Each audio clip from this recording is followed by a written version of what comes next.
সুপ্রিয় শিক্ষার্থী, তোমাদেরকে নতুন বছরের শুভেচ্ছা। তোমাদের সাথে আছি আমি জেবুন্নেসা, প্রভাষক, ব্যবস্থাপনা বিভাগ।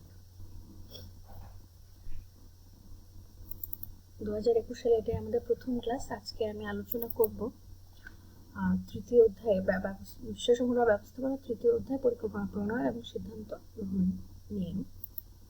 আজকে আলোচনার পর আমরা যা জানতে পারবো তা হচ্ছে পরিকল্পনা ধারণা ব্যাখ্যা করতে পারবো, বৈশিষ্ট্য চিহ্নিত করতে পারবো, পরিকল্পনা প্রণয়নের যে পদক্ষেপ ওগুলো বিশ্লেষণ করতে পারবো, পরিকল্পনা অঙ্কন বলতে কি বোঝায় সেটা ব্যাখ্যা করতে পারবো, পরিকল্পনা বিবেচ্য বিষয়ে ব্যাখ্যা করতে পারবো।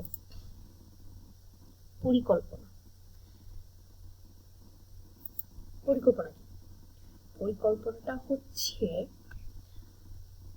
আমি আগামীকাল কি করব সেটার যে পূর্ব নির্ধারিত একটা নকশা, চিত্র, সেটাই হচ্ছে পরিকল্পনা। এটা ব্যবস্থাপনার প্রথম কাজ এবং প্রধান কাজ, এবং ব্যবস্থাপনার যে অন্যান্য কাজ আছে তাদের ভিত্তি। আমি যখন কোনো কাজ শুরু করব তার আগে অবশ্যই আমাকে ভালোভাবে চিন্তা ভাবনা করতে হবে, ভবিষ্যতে কি হবে না হবে, তো আমি যে কাজটা করব সেটা কিভাবে করব, কখন করব, এই যে প্রশ্নগুলোর উত্তর অবশ্যই থাকতে হবে। পরিকল্পনার সাথে কি করব, কে করবে, কখন করব, কিভাবে করব, কেন করব, কোথায় করব, এই প্রশ্নগুলোর উত্তরটাই হলো পরিকল্পনা। পরিকল্পনা যদি আমি ঠিকভাবে করতে না পারি তাহলে ব্যবস্থাপনা অন্যান্য কাজগুলো করা সম্ভব হবে না। আর এই পরিকল্পনাটা শুধু যে ব্যবস্থাপনার ক্ষেত্রে লাগে সেটাও কিন্তু নয়, আমাদের জীবনের প্রতিটা ক্ষেত্রে এই পরিকল্পনাটা দরকার। আমার ভবিষ্যৎ পরিকল্পনা, ফিউচার প্ল্যান যদি ঠিকভাবে না হয় তবে আমি আমার জীবনের লক্ষ্যে পৌঁছাতে পারবো না। আমি কি হতে চাই, ডাক্তার, ইঞ্জিনিয়ার, লয়ার, যেটাই হতে চাই না কেন, আমাকে পরিকল্পনা করে ওইভাবেই পড়াশোনা করতে হবে এবং ওই সাবজেক্টেই পড়াশোনা করতে হবে। আমি যদি ডাক্তার হওয়ার চিন্তা করি তাহলে তো আমি আর্টস নিয়ে পড়বো না। তাই প্রথমে আমাকে আমার লক্ষ্য ঠিক করে সেই অনুযায়ী পরিকল্পনা করে পড়াশোনাও করতে হয়। এবার আসলে পরিকল্পনার বৈশিষ্ট্য। পরিকল্পনার বৈশিষ্ট্য হচ্ছে সুস্পষ্ট উদ্দেশ্য, বাস্তবমুখিতা, গ্রহণযোগ্যতা, সঠিক পথ নির্দেশনা, সমন্বয়, যোগসূত্র, নমনীয়তা। সুস্পষ্ট উদ্দেশ্য। উদ্দেশ্য হচ্ছে আমি কি পেতে চাই, কোন জিনিসটা পেতে চাই, মানে আমার টার্গেটটা কি, সেটাই হচ্ছে আমার উদ্দেশ্য। এখন আমার উদ্দেশ্যটা কি হতে হবে, আমার সবার কাছে সুস্পষ্ট হতে হবে। আমি কি করতে চাই সেটাই যদি আমার কাছে স্পষ্ট না হয়, আমি আসলে কোন বিষয়ে পড়াশোনা করতে চাই, আমি কোথায় পড়াশোনা, পাবলিক ইউনিভার্সিটিতে পড়াশোনা করতে চাই না প্রাইভেট ইউনিভার্সিটি পড়াশোনা করতে চাই, আমার লক্ষ্যটা কি হবে, আমি কিভাবে চাকরিতে যাব না টিচিং প্রফেশনে যাব, আমার বিষয় কি হবে, সেটা যদি আমার কাছে উদ্দেশ্যটা যদি স্পষ্ট না হয় তবে আমি এগোতে পারবো না। তাই আমার যে টার্গেট, আমি যেখানে পৌঁছাতে চাই, আমার যে লক্ষ্যটা, সেটা অবশ্যই সুস্পষ্ট হতে হবে। বাস্তবমুখিতা, হ্যাঁ, পরিকল্পনা অবশ্যই আমাকে বাস্তবমুখিতা হতে হবে। বাস্তবমুখিতা হচ্ছে কি, ভবিষ্যৎ অবস্থা বিবেচনায় পরিকল্পনা যে একটা গ্রহণযোগ্য হওয়া, সেটাই হচ্ছে বাস্তবমুখিতা। আমি পড়াশোনা করি না, আমি ম্যাথস প্র্যাকটিস করি না, কিন্তু আমি সায়েন্স নিয়ে পড়াশোনা করতে চাই। আমি ম্যাথস বুঝি না কিন্তু আমি সায়েন্স নিয়ে পড়াশোনা, তাহলে এটা আমার কি হবে না। আমি ফিজিক্স পারি না, তাহলে আমি অবশ্যই ইঞ্জিনিয়ার হতে পারবো না। তাহলে আমি আর্টসে কোনো সাবজেক্ট নিয়ে পড়লে কি হবে, ভালো করতে পারবো। তাই আমি যে প্ল্যানটা করব, আমার যে লক্ষ্যটা ছিল সেটার সাথে আমার লক্ষ্যটা, পরিকল্পনাটা কি হতে হবে, বাস্তবেই আমার ওই জিনিসগুলো আমার মধ্যে থাকতে হবে, বাস্তবসম্মত হতে হবে আর গ্রহণযোগ্য। আমি যে পরিকল্পনা করেছি সেটা কি গ্রহণযোগ্য কিনা সবার কাছে।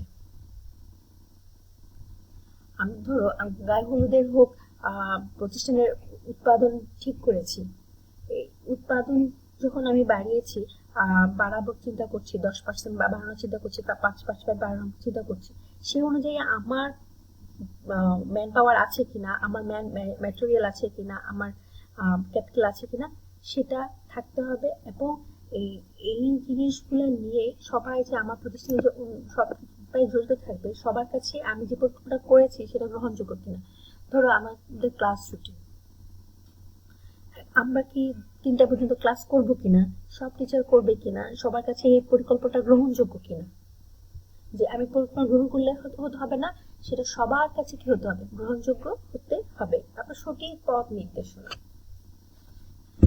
আমি কোন পথে এগোবো, একদম পরিকল্পনা শুরু থেকে শেষ পর্যন্ত যা করব সেটার একটা কি থাকতে হবে, নির্দেশনা থাকতে হবে। আর আমাদের কোন বলেছেন, পরিকল্পনাকে বলেছেন আয়না বা দর্পণের সাথে তুলনা করেছেন। আমরা যেমন আয়নাতে নিজের মুখ দেখতে পাই, ঠিক তেমনি পরিকল্পনাতেও আমাদের যে লক্ষ্য, কোন পথে যাব, সেটার একটা সঠিক পথ নির্দেশনা থাকতে হবে। সমন্বয় যোগসূত্র, হ্যাঁ, পরিকল্পনার মধ্যে অনেকগুলো কাজ থাকে, ছোট ছোট কাজ, এবং একটা কাজের সাথে আরেকটা কাজের কি থাকতে হবে, অবশ্যই লিঙ্ক থাকতে হবে। একটা কাজ যদি আরেকটা কাজের সাথে লিঙ্ক না হয়, তাহলে তো অবশ্যই লক্ষ্যে পৌঁছানো যাবে না। তাহলে কাজগুলো কি হবে না, যত বেশি গুছানো হবে তত বেশি কাজটা একটার সাথে একটা কাজের লিঙ্ক থাকবে, তত বেশি কাজটা করা সহজ হবে এবং ইজিলি করা যাবে। নমনীয়তা শব্দের অর্থটা হচ্ছে যে পরিবর্তন করা, আমার পরিবর্তিত পরিস্থিতির সাথে কি করা, খাপ খাইয়ে চেঞ্জ করা, পরিবর্তন করা। আমি যখন কোনো সমস্যার সম্মুখীন হচ্ছি, তখনই আমার কি করতে হবে, প্রতিকূল পরিস্থিতির সম্মুখীন হব, তখনই আমাকে পরিকল্পনাটা একটু চেঞ্জ করতে হবে। এটাই হচ্ছে নমনীয়তা। তারপর আসো, এই এখন যে করোনাকালীন সময়ে বিজনেসম্যানরা যদি একটু পরিবর্তন করে হোম ডেলিভারি দেয়, যে আমার অনলাইন বিজনেস এখন কি করছে, চেঞ্জ করে কি করছে, পরিস্থিতিতে এখন যেহেতু মানুষ মার্কেটে যাচ্ছে না, তখন তারা হোম ডেলিভারি দিচ্ছে। এটাই হচ্ছে নমনীয়তা, অনলাইনে চলে এসছে বিজনেসটা। এটাই হচ্ছে আমার পরিস্থিতির সাথে খাপ খাইয়ে আমার ব্যবসাটা চেঞ্জ করা, এটাই হচ্ছে নমনীয়তা। তার সব পদক্ষেপ, পরিকল্পনা প্রণয়ের অনেকগুলো ধাপ আছে। প্রথমটা হচ্ছে আমার ভবিষ্যৎ মূল্যায়ন, লক্ষ্য নির্ধারণ, বিকল্প স্থিরকরণ, বিকল্প সমূহ মূল্যায়ন, সর্বোত্তম বিকল্প গ্রহণ, সহায়ক পরিকল্পনা গ্রহণ। এই 6টাই যে আমার পরিকল্পনা পদক্ষেপ এমনটা নয়, আরো পদক্ষেপ আছে, তবে আমরা সংক্ষেপে এই 6টাকে আমরা আলোকপাত করে থাকি। প্রথমটা হচ্ছে ভবিষ্যৎ মূল্যায়ন। ভবিষ্যৎ মূল্যায়ন, প্রতিষ্ঠানের অভ্যন্তরীণ শক্তি, দুর্বলতা, তারপর বাহ্যিক যে সুযোগ সুবিধা আছে ওগুলা নিয়ে চিন্তা করা, ভবিষ্যৎ কেমন হতে পারে সেটা নিয়ে মূল্যায়ন করা, পরিকল্পনা প্রণয়নের ভবিষ্যৎ মূল্যায়ন বলে। যেমন আমি যেটা করেছি, আমার গ্রাহকরা কি আমার পণ্য নেবে কিনা, আমার প্রতিযোগী শক্তি কেমন, আমি যে পণ্যটা গ্রহণ করব, যে আমাকে আমার যে সরবরাহকারী ওদের সংখ্যা কেমন, ওরা ডেলিভারি করতে পারবে কিনা, এই জিনিসগুলো আমাকে অবশ্যই বিবেচনা করতে হয়। আবার আমার যে আর্থিক সুযোগ সুবিধা আছে কিনা, আমার ক্যাপিটাল আছে কিনা, আমার যন্ত্রপাতি আছে কিনা, তারপর আমার প্রতিষ্ঠানে কর্মীরা আছে কিনা, দক্ষ কর্মী লাগবে আমার, এটা আছে কিনা, এইগুলা মূল্যায়ন করতে আমাকে হবে। তারপর হচ্ছে লক্ষ্য নির্ধারণ। লক্ষ্য নির্ধারণটা হচ্ছে আমার পরিকল্পনা গ্রহণ করার পূর্বেই আমাকে কি করতে হবে, আমার উদ্দেশ্যটা ঠিক করতে হবে। এটাই হচ্ছে লক্ষ্য, মানে আমার উদ্দেশ্য, আমি কি চাচ্ছি, আমার টার্গেট কি, এটাই হচ্ছে আমার লক্ষ্য। এবং বাস্তব অবস্থা, ভবিষ্যতে কি পাবো না পাবো, এগুলা ধারণা গ্রহণ করে এগুলো থেকে ধারণা নিয়েই আমি কি করব, লক্ষ্যটা নির্ধারণ করবো। ধরো আমি গত বছর উৎপাদন বৃদ্ধির চিন্তা করেছিলাম 5%, এখন 5% আমি করতে পেরেছি কিনা, গত বছর আমার এই 5% উৎপাদন সম্পূর্ণ হয়েছে কিনা সেটা চিন্তা করে এই বছর আমি উৎপাদনের লক্ষ্যমাত্রা নির্ধারণ করব। গত বছর যদি আমি 5% নির্ধারণ করার পরে 6% করেছি, তাহলে আমি চিন্তা করতে পারবো যে আমার সে পাওয়ারটা আছে, আমার সকল সুযোগ সুবিধা আছে, তাহলে আমি এবার অবশ্যই 10% করতে পারবো। তারপর হচ্ছে বিকল্প স্থিরকরণ। এই যে ধরো আমরা ঢাকা থেকে চিটং যাব, তাহলে আমি কি কি পথে চিটং যেতে পারি? আমি বাসে যেতে পারি, ট্রেনে যেতে পারি, নৌকাতে যেতে পারি, আমি আবার প্লেনেও যেতে পারি। এই যে আমার কোন এই ঢাকা থেকে চিটং যাওয়ার জন্য আমি কি কি পথ ঠিক করেছি, শুধু একটা পথ আমি খোলা রাখিনি, আমি সবগুলা অপশন খোলা রেখেছি। এটা হচ্ছে বিকল্প স্থিরকরণ। কোন কোন পথে আমার লক্ষ্যে পৌঁছাতে পারবো, এটাই হচ্ছে বিকল্প স্থির। এখন বিকল্পগুলো আমাকে মূল্যায়ন করতে হবে। আমি যদি নৌকা করে ঢাকা থেকে চিটং যাই, তবে কি এটা সময় সাপেক্ষ কিনা, কত সময় লাগবে? তারপর আমি বাসে গেলে কেমন সময় লাগবে, প্লেনে গেলে কেমন সময় লাগবে, ট্রেনে গেলে কেমন সময় লাগবে, সেটা মূল্যায়ন করতে হবে। তারপর আমার খরচ চিন্তা করতে হবে, কোনটাতে কত বেশি খরচ হবে, কোনটা বেশি আমার জন্য প্রফিটেবল হবে, কোনটা আমার জন্য ফ্রুটফুল হবে, কোন প্ল্যানটা গ্রহণ করলে, এগুলো মূল্যায়ন করব। এরপরে আমি সর্বোত্তম বিকল্প গ্রহণ করব, আমার জন্য যেটা প্রেফারেবল। যে আমার জন্য ধরো ট্রেনে যাওয়া, আমার বাসা থেকে ট্রেনের পথ কাছে, তাহলে আমি অবশ্যই ট্রেনটা বেছে নিলাম এবং সময়ও কম লাগে, তাহলে আমি কি ট্রেনে যাওয়ার অপশনটাই গ্রহণ করলাম। তারপর হচ্ছে সহায়ক পরিকল্পনা প্রণয়ন। হ্যাঁ, একটা পরিকল্পনার সাথে অবশ্যই বাস্তবায়নের জন্য কি সহযোগী বিভিন্ন পরিকল্পনা নেওয়া হয়। মূল পরিকল্পনার সাথে আরো ছোট ছোট পরিকল্পনা থাকবে।